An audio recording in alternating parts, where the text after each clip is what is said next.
Gue kadang-kadang suka kasihan sama web developer yang sampai saat ini belum paham mengenai responsive web design. Sekarang itu zaman udah berkembang dengan cepat. Ya, buktinya lu pasti punya smartphone kan? Sekarang kebanyakan orang itu pasti memiliki smartphone. Artinya apa? Website itu sekarang tidak hanya bisa diakses atau dibuka di desktop saja, tapi juga bisa dibuka di smartphone. Dan apa artinya jika seandainya teman-teman buat suatu website tapi nggak paham mengenai responsive web design? Itu rasanya, wah! Responsive web design. Nah, di video kali ini kita akan bahas mengenai responsive web design yang membuat website kita itu bisa diakses di berbagai macam media, di berbagai macam device dengan ukuran layar yang berbeda-beda, tanpa membuat layout halaman website kita itu menjadi So, tunggu apa lagi? Jangan banyak bicara lagi, mari kita langsung saja mulai ke videonya. Let's go!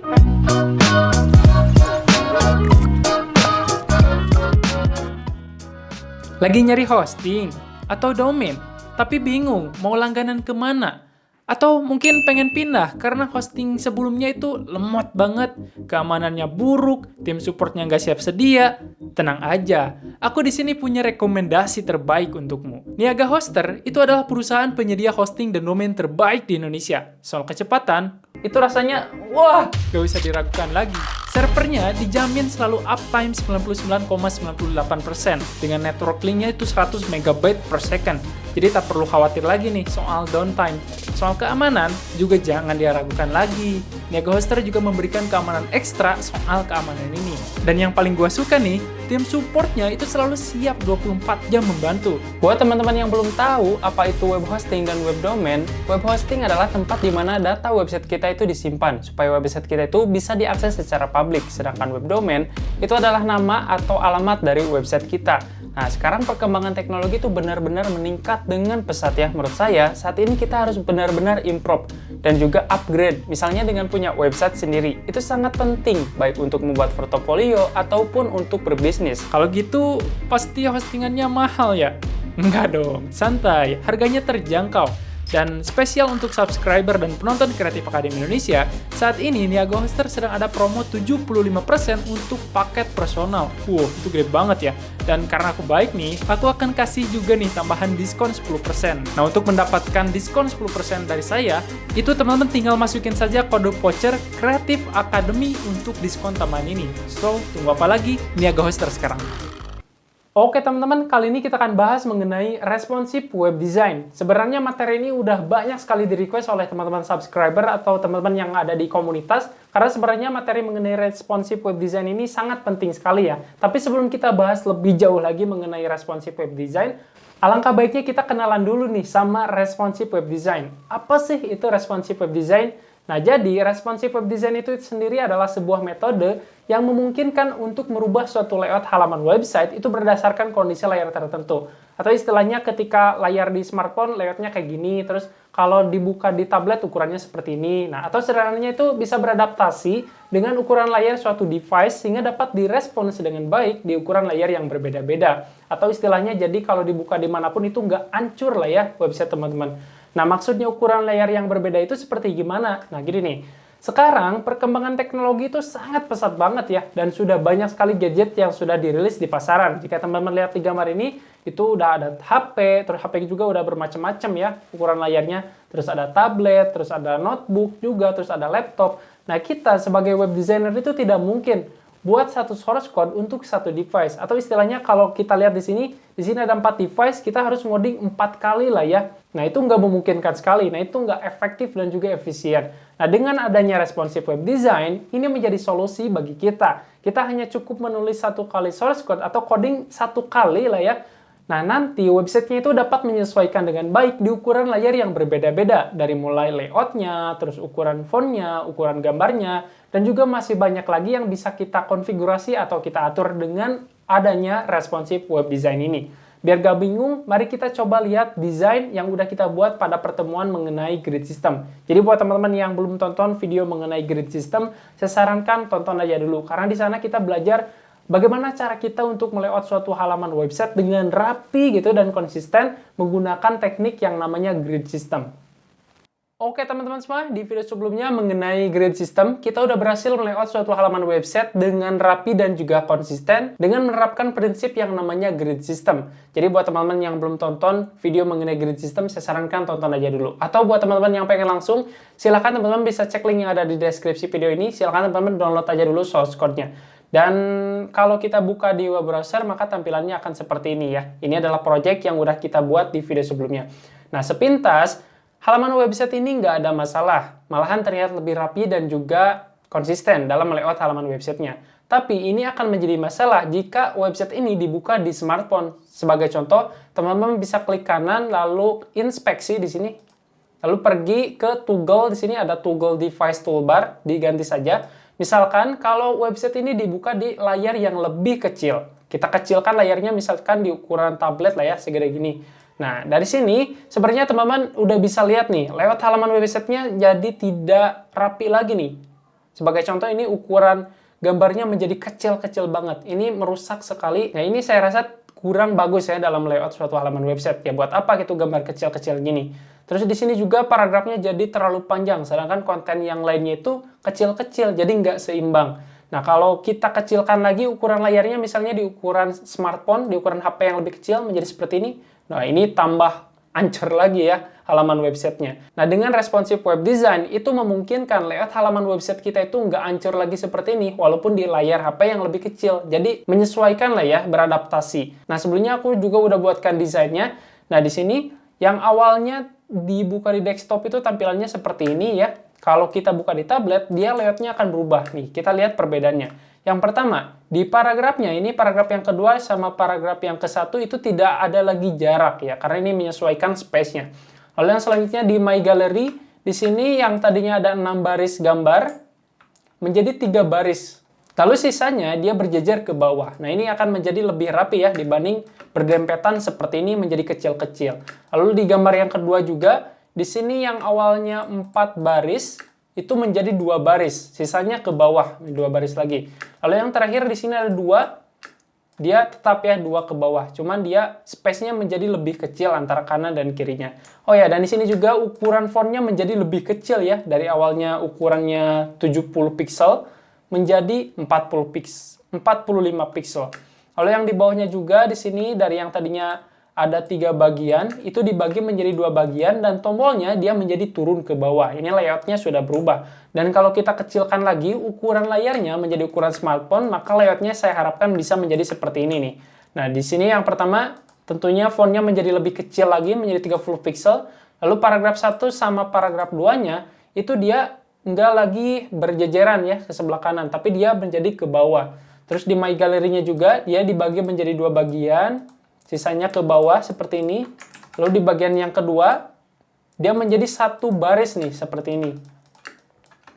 Dan seterusnya. Untuk layout websitenya juga, dari yang awalnya 3 baris seperti ini, kalau dibuka di tablet, dia menjadi 2 baris, 2 bagian, tombolnya ke bawah. Kalau dibuka di smartphone, gambarnya berada di paling atas, lalu paragrafnya di tengah-tengah, dan tombolnya di paling bawah.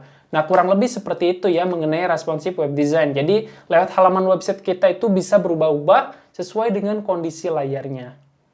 Nah, lalu selanjutnya, bagaimana sih cara kita untuk membuat website kita itu menjadi responsif? Nah, di sini aku punya beberapa tips ya. Yang pertama, teman-teman harus paham dulu yang namanya media queries. Ini sebagai dasar banget, fundamental teman-teman untuk memahami responsive web design ini. Lalu selanjutnya, gunakanlah min and max value. Nanti kita akan bahas lebih dalam ya. Terus teman-teman juga harus gunakan yang namanya relative units. Lalu yang terakhir, teman-teman juga bisa gunakan breakpoints yang ada pada Bootstrap versi 5. Nah, lalu kita akan masuk yang pertama, itu ada yang namanya media queries. Nah, apa sih itu sebenarnya media queries? Nah, sederhananya, media queries itu adalah suatu blok atau style CSS yang akan dieksekusi berdasarkan ukuran layar tertentu yang telah ditentukan. Dengan kata lain, itu mengubah style pada halaman HTML-nya itu berdasarkan kondisi layar tertentu. Bagaimana sih men-setting layar di media queries? Nah, standarnya itu teman-teman bisa ikuti ukuran layar yang ada pada umumnya. Seperti di bawah ini nih. Yang pertama itu ukuran layar di 576 pixel. Width-nya itu biasanya HP yang di landscape. Lalu ada yang namanya 768 pixel, itu biasanya ukuran tablet. Lalu ada desktop, itu desktop 992 pixel. Lalu yang terakhir ini ada extra large 120 pixel. Itu media query ya. Nah, nanti kita akan bahas bagaimana contohnya ya. Lalu yang selanjutnya, teman-teman bisa gunakan juga min and max value di media queries tersebut. Nah, contohnya seperti ini. Kalau tadi cuman memasukkan width saja, nah teman-teman juga bisa gunakan min width untuk membuat responsive web design ini. Selain min, teman-teman juga bisa gunakan max value seperti ini. Lalu yang selanjutnya di sini ada CSS units nih. Sebelumnya kita harus tahu dulu nih CSS units. Ada dua macam CSS units. Itu yang pertama ada absolute, yang kedua itu ada relatif. Nah, absolute itu contohnya seperti pixel, centimeter, milimeter. Nah, sedangkan relatif itu seperti VW atau VW itu view forward weight ya. Terus ada VH, view forward height, terus ada M, terus ada rem, terus ada persen. Lalu apa bedanya absolute dengan ukuran relatif? Nah, jadi unit absolute ini ukurannya tidak akan berubah-ubah walaupun pada kondisi layar tertentu. Nah, sedangkan relatif ukurannya itu tergantung dengan sesuatu yang lain. Bisa dengan elemen pembungkusnya, ukuran layarnya. Jadi penggunaan relatif unit ini sangat penting sekali dalam membuat web design yang responsif. Karena apa? Karena ini akan membuat konten kita itu lebih mudah beradaptasi terhadap ukuran layar tertentu. Nah, kalau bingung, silakan teman-teman tulis pertanyaan teman-teman di kolom komentar saja. Dan biar gak bingung, mari kita coba implementasikannya di dalam kode ya. Let's go! Oke teman-teman, di sini aku akan coba sedikit praktik bagaimana menerapkan responsive web design pada halaman website berdasarkan konsep-konsep yang telah kita pelajari tadi. Oke, pertama kita akan buat sebuah file dulu, file HTML-nya ya. Tentunya kita langsung save saja. Teman-teman bebas sih mau di-save di mana. Kita ganti namanya menjadi responsive. Ini juga terserah. Terus HTML, kita akan buat dulu struktur HTML sederhananya seperti ini. Kita ganti title-nya menjadi latihan responsive. Seperti ini. Lalu di sini di body-nya aku akan buat sebuah elemen saja, jangan banyak-banyak. Aku akan buat dengan menggunakan div, di mana div-nya aku akan beri dia kelas yang namanya kotak. Oke, kita save dulu. Lalu di sini aku juga akan buat sebuah file CSS-nya ya untuk menerapkan media query-nya. Bikin new file, lalu kita langsung save saja. Lalu kita save di folder CSS. Di sini kita buat filenya responsive.css. Kita save. Oh, aku udah buat tadi ya, sorry. Oke, yang pertama, di sini aku akan buat kotaknya memiliki ukuran ya. Kita seleksi dulu kelas kotaknya seperti ini. Lalu kita ganti width-nya menjadi 100 pixel. Lalu height-nya aku akan buat dia menjadi 100 pixel juga. Dan supaya dia memiliki garis pinggir, aku akan beri dia sedikit border 1 pixel saja. Solid, lalu ukurannya black saja ya, hitam. Kalau kita coba save, dan kalau kita coba lihat hasilnya di browser, kita drag aja seperti ini. Nah, maka tampilannya akan seperti ini ya. Kotaknya nggak ada. Oh ya, kita belum link ya. Kita link dulu HTML dengan CSS-nya. Seperti ini, kita pergi ke folder CSS, lalu cari responsive.css. Seperti ini. Kita coba save dulu, dan kita coba lihat dulu hasilnya. Nah, maka akan ada kotak seperti ini ya. Nah, dengan media query ini, kita itu dapat dengan mudah menyesuaikan konten yang ada di halaman website kita. Dari mulai merubah layout-nya, terus ukuran font-nya, ukuran gambarnya, background color-nya, itu kita dapat dengan mudah dengan media query ini. Sebagai contoh aja deh ya, misalnya di sini aku akan ubah warna kotak ini menjadi warna hitam pada kondisi layarnya menjadi tablet. Ya, menjadi lebih kecil lah ya. Nah, itu gampang aja. Teman-teman tinggal terapkan aja media query di CSS-nya. Itu gampang aja. Pertama, untuk membuat media query, teman-teman tinggal add media screen seperti ini. And lalu ukuran layarnya berapa. Nah, misalnya teman-teman juga bisa gunakan min and max value. Misalnya di sini aku akan gunakan yang max aja dulu ya.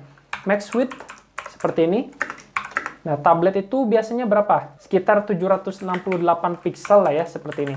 Nah, yang pertama yang harus teman-teman lakukan seperti menulis CSS seperti biasa. Teman-teman bisa seleksi dulu kelasnya seperti ini. Lalu apa yang akan dilakukan? Misalnya aku akan ganti background color-nya menjadi warna hitam ya.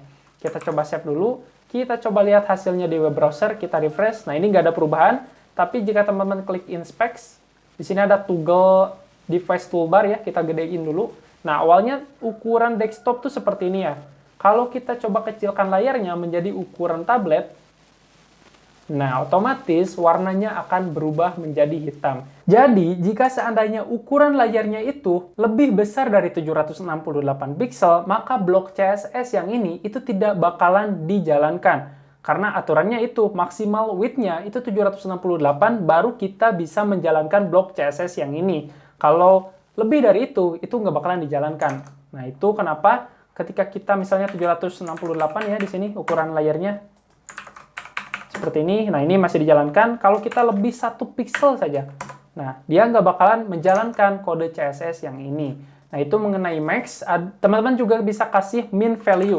Nah, kalau min ini kebalikannya. Jadi, kalau seandainya ukuran layarnya itu lebih kecil dari 768, maka blok program yang ini atau blok CSS yang ini itu tidak bakalan dijalankan. Kalau lebih dari itu, baru bisa dijalankan. Kalau kita coba save, kita refresh, nah baru dia dijalankan. Kalau lebih dari 768, karena syaratnya minimal width-nya itu 768. Oke, kita kembalikan dulu ke max ya. Lalu selanjutnya gimana caranya supaya kita ingin membuat warna background-nya itu menjadi warna hijau pada saat ukuran layarnya itu di ukuran layar smartphone seperti ini. Nah, itu gampang aja ya. Teman-teman tinggal kasih add media di sini seperti biasa. Seperti ini, terus and, lalu ukuran layar smartphone itu berapa biasanya? Kita kasih max width. Berapa nih? Kita pakai 500 pixel aja deh ya. Seperti biasa, teman-teman tinggal seleksi dulu kelasnya seperti ini. Tinggal kita kasih background color. Apa nih? Background color-nya green ya. Kita coba save, kita coba refresh. Nah, dia akan menjadi warna hijau seperti ini. Kalau dibuka di tablet, dia hitam. Kalau dibuka di smartphone, dia hijau. Kalau dibuka di desktop, dia menjadi warna putih. Nah, kurang lebih itu mengenai min and max value ya. Nah, selain teman-teman bisa gunakan seperti ini, teman-teman juga bisa gunakan min and max value sekaligus. Nah, teman-teman tinggal kasih tambahan saja di sini and. Misalnya, teman-teman ingin membuat antara 768 ke 700 itu warnanya menjadi merah misalnya ya. Itu tinggal tambahkan aja. Maksimal width-nya itu 768, kita tambahin min width. Misalnya jadi 700 pixel. Jadi antara 700 pixel ke 768, aku ingin buat dia warnanya menjadi merah. Seperti ini. Kita coba save, kita coba refresh. Nah, lihat nih, kalau kita kecilkan, nah, dia menjadi warna merah di antara layar 700 sampai 768. Seperti itu, teman-teman, mengenai media query dan min and max value. Mudah-mudahan sampai di sini teman-teman paham. Kalau kurang paham, silakan tulis saja pertanyaan teman-teman di kolom komentar. Nah, sebenarnya pemahaman dasar mengenai responsive web design ini sudah cukup segini ya, dari mulai media queries, terus ada min and max value, terus ada relative units. Sekedar tambahan saja, di sini kita akan bahas juga mengenai responsive breakpoints yang ada pada Bootstrap versi 5. Jadi ini mempermudah kita lah dalam melakukan responsive web design. Jadi nantinya teman-teman tinggal gunakan saja kode-kode yang udah disediakan oleh Bootstrap versi 5 untuk membuat responsive web design. Itu kode yang pertama ada XS, itu untuk extra small. Untuk ukuran layar di max width-nya itu 575,98 pixel. Lalu ada SM untuk small, di mana maksimal width-nya itu 767,98 pixel. Lalu ada MD untuk medium, yaitu maksimal width-nya 991,98 pixel. Lalu yang selanjutnya itu ada large untuk LJ ya, itu maksimal width-nya 1999,98 pixel atau 1200 lah ya. Lalu yang terakhir di sini ada extra large, di mana extra large ini tidak memiliki batas maksimal width ya. Jadi responsive breakpoint ini adalah titik di mana layout halaman website kita itu akan berubah. Biar gak bingung, mari kita langsung saja implementasikan ke dalam suatu kode. Let's go! Oke teman-teman, saya minta teman-teman buka dulu project yang udah kita mulai di video sebelum ini mengenai grid system. Atau buat teman-teman yang belum download, saya sarankan download aja dulu. Nanti linknya akan aku taruh di deskripsi video di bawah ini.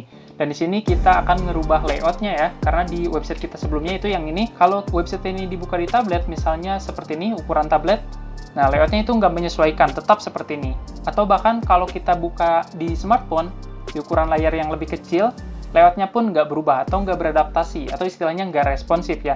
Nah, kita akan modifikasi project kita yang ini supaya website kita yang ini itu menjadi responsif atau beradaptasi pada kondisi layar yang berbeda-beda. Dan di sini aku udah buatkan desainnya ya, kurang lebih menjadi seperti ini nanti. Jadi kalau dibuka di desktop, maka layoutnya itu akan menjadi seperti ini ya.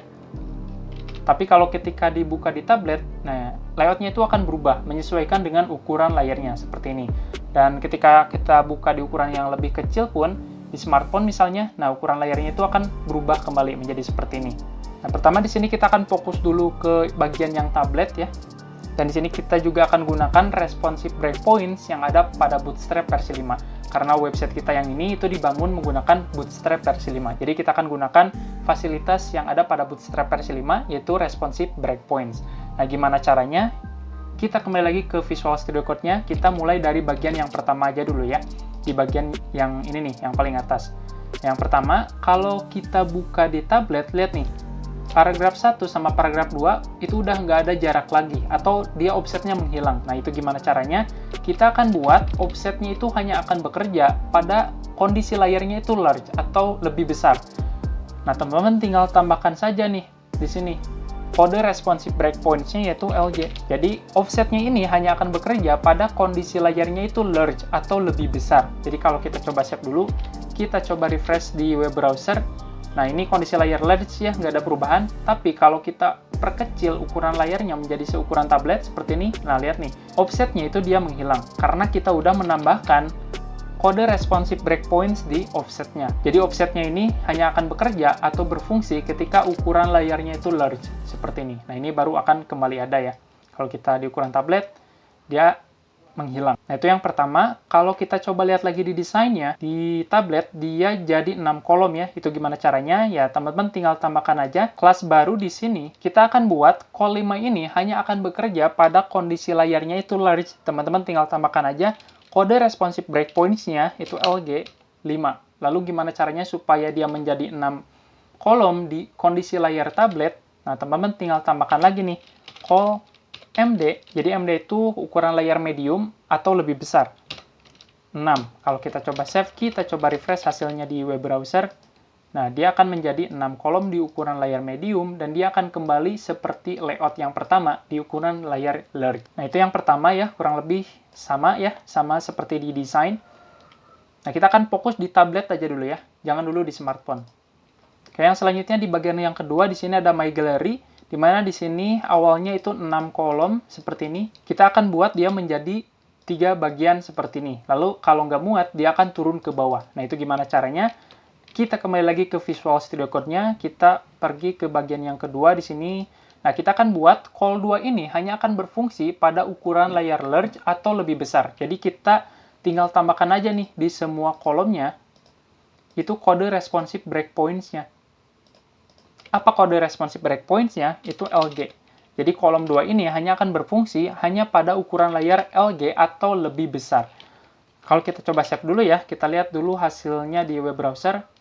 Nah, dia akan berjejer ke bawah karena call 2 tadi hanya akan berfungsi pada kondisi layar large seperti ini. Kalau kita perkecil di tablet, nah dia akan berjejer ke bawah. Kenapa dia berjejernya jadi ke bawah? Itu karena kalau seandainya kita nggak mendefinisikan kolomnya berapa, itu secara default kolomnya adalah 12. Nah, jadi jika seandainya kolom 2 itu hanya bekerja pada ukuran layar large saja, otomatis kolom yang dijalankan itu adalah kolom default, yaitu 12 kolom. Gimana supaya dia berubah menjadi 3 bagian seperti ini, dan kalau nggak muat, dia turun ke bawah. Nah, itu teman-teman tinggal tambahkan kelas saja di kolomnya, call MD berapa nih? Berarti 12 dibagi 3, 4 ya. 4.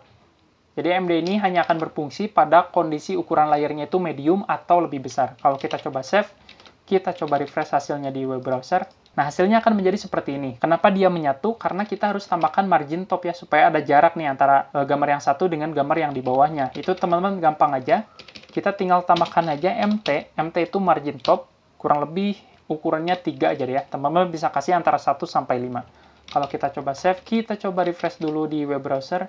Nah, kurang lebih menjadi seperti ini. Kalau dibuka di desktop, dia menjadi 6 bagian. Kalau kita perkecil menjadi ukuran tablet, dia akan berubah menjadi 3 bagian. Dan sisanya akan ke bawah. Ini udah sama persis ya, seperti apa yang udah kita desain di sini. Lalu selanjutnya di sini ada gambar yang kedua, yang awalnya 4 bagian menjadi 2 bagian seperti ini. Nah, kita akan ubah dulu gimana caranya. Kita scroll ke bawah, di sini call 3 ya.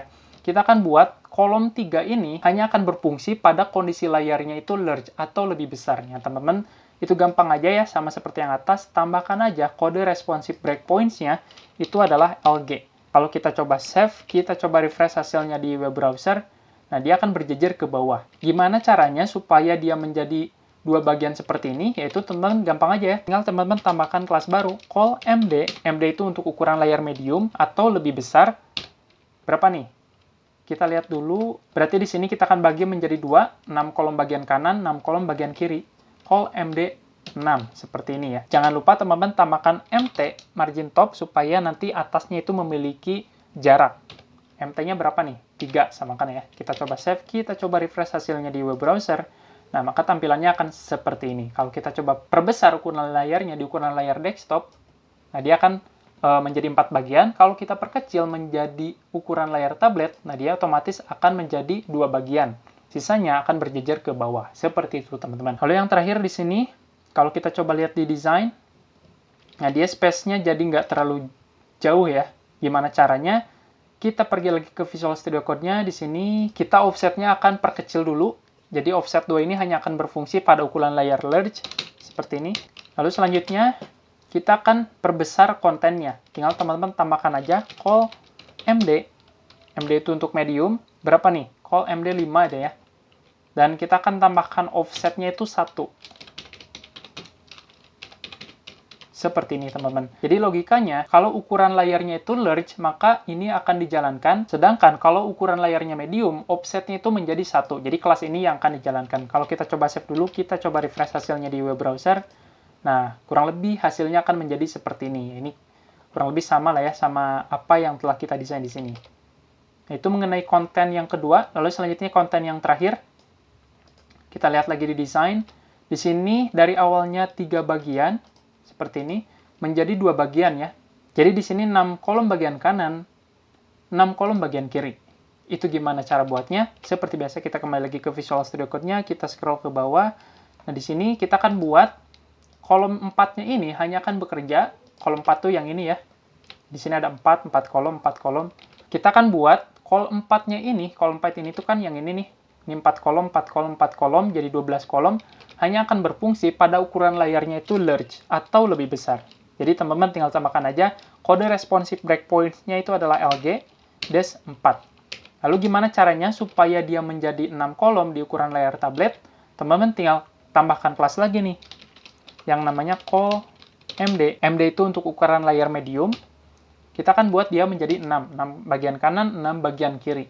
Oh ya, di sini offsetnya juga kita akan hilangkan ya. Jadi di sini kita akan buat offsetnya itu hanya akan bekerja pada kondisi layarnya itu large atau lebih besar. Jadi di sini tinggal tambahkan saja kode responsive breakpoints-nya itu adalah LG-1. Kalau kita coba save dulu ya, kita coba lihat hasilnya di web browser.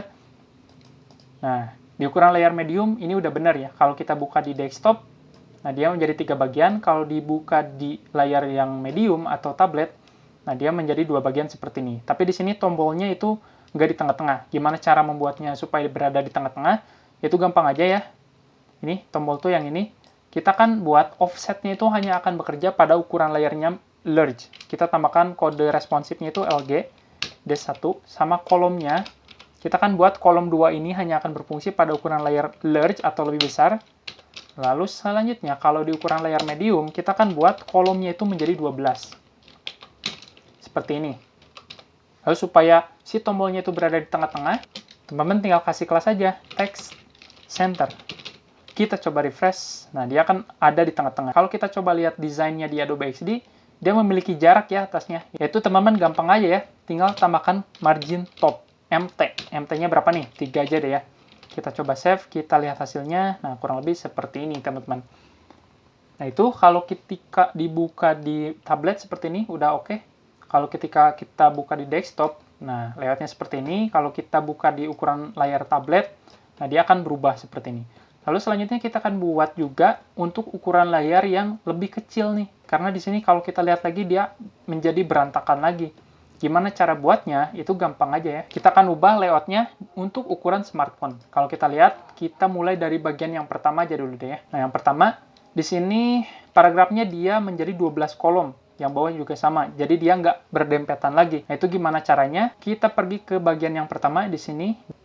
Oke, yang pertama kita akan buat kolom 6 ini hanya akan berfungsi pada kondisi ukuran layarnya itu large sama ukuran layarnya medium atau lebih besar. Nah, seperti ini ya.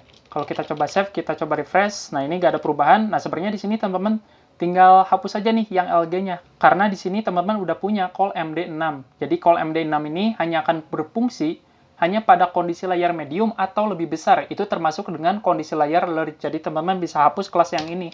Kalau kita coba save, kita coba refresh, nah ini nggak ada perubahan ya. Karena di sini kolom 6-nya akan dijalankan. Walaupun di kondisi layar lebih besar. Nah di sini kita akan tambahkan juga untuk layar yang lebih kecil, supaya dia berjejernya ke bawah.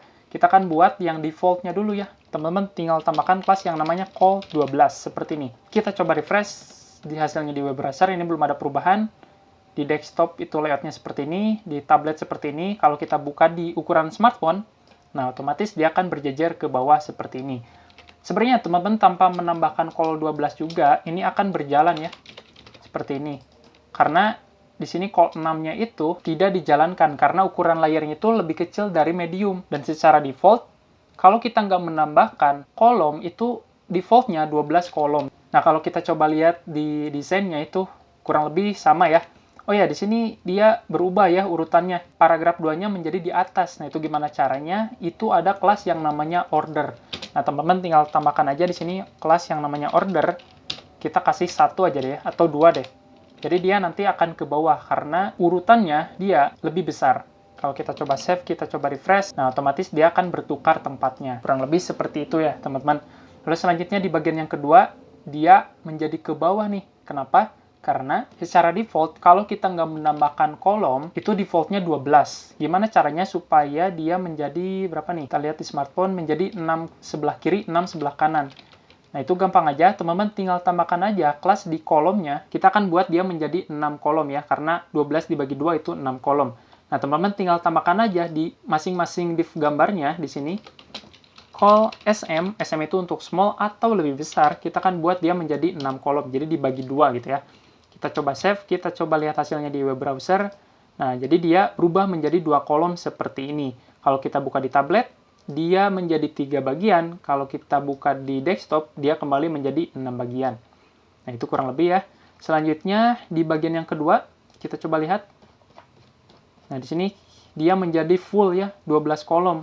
Nah, sebenarnya ini udah benar, karena ukuran gambarnya itu segini, jadi dia nggak memenuhi dari kolomnya. Karena secara default, kalau kolom ini nggak ada yang dijalankan, itu defaultnya 12 kolom.